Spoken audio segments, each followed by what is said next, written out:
It's been weighing heavy on my chest. Sitting here. It's a grenade. Good now. Good. Whew. Cannonball.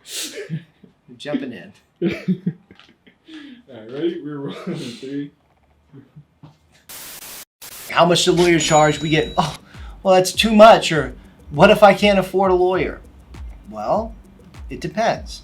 Again, in a criminal context, if you can't afford a lawyer and you're being prosecuted, well, you have certain constitutional rights, and one is the right to be represented by counsel, which means you could be appointed to a public defender or an alternate public defender or office of assigned counsel on the state side, or in federal court you could be assigned to federal defenders or appointed a private lawyer under the Criminal Justice Act, right? So in the criminal context, if you can't afford a lawyer, your rights will be protected because you have the right to a lawyer.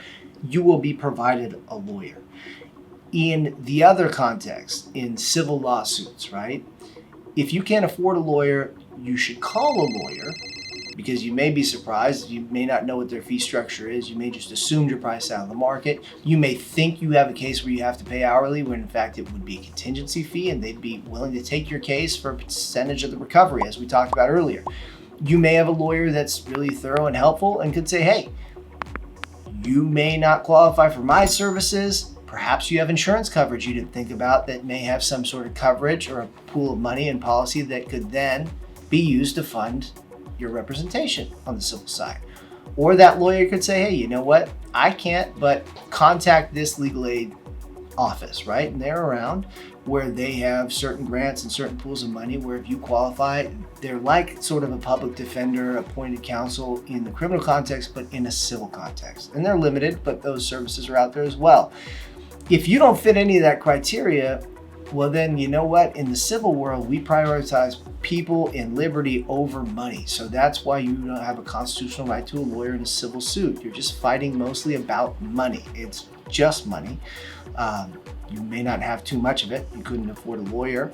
Not being disrespectful, but in that context, you're not guaranteed those certain protections that you would be when faced with a criminal charge. So if you can't afford a lawyer, I would still call around, because you may be surprised that what you thought was unattainable you actually could afford, or maybe it's just close, but you can't do it, but maybe you have some family that would be willing to chip in, or like I said, there may be insurance coverage or other resources available to you. So I wouldn't just beat yourself up before you even get started. Call around. You won't really know until you're confronted with that issue and you find out for sure whether you can afford a lawyer. Okay. Finally, another question it's all woven into all this. How much do lawyers charge? What if I can't afford a lawyer? And okay, well, maybe I can, maybe I can't. When should I hire a lawyer? Well, that's a very case-specific question. And again, this isn't general legal advice. This is just sort of my commentary as a lawyer, seeing this stuff and being confronted with these issues every day. In a criminal case, it's fact specific. Surely once you've been arrested and charged, if you have the means to hire a lawyer and you want to hire a lawyer, that's the time. If you're a little bit more proactive, like some of the other videos I talked about, where you're in a space that may or may not be criminal and you need some advice, or you think there's an investigation coming or it's ongoing, criminal context, you can hire a lawyer before the case starts to try to avoid the filing of that case, or to navigate the investigative process, or to help avoid, like I said, being indicted or facing an actual criminal charge. In the civil context, it's a little bit different. It depends on what type of matter you're talking about, what your goals are, and the type of representation you're looking for. So it really depends. If you're going to be the plaintiff, you have a lot more control over that situation, meaning that you are looking to sue somebody or someone, something, some company, some entity, right? Insurance company. If you're the defendant, well, you have a little bit less discretion because someone sued you.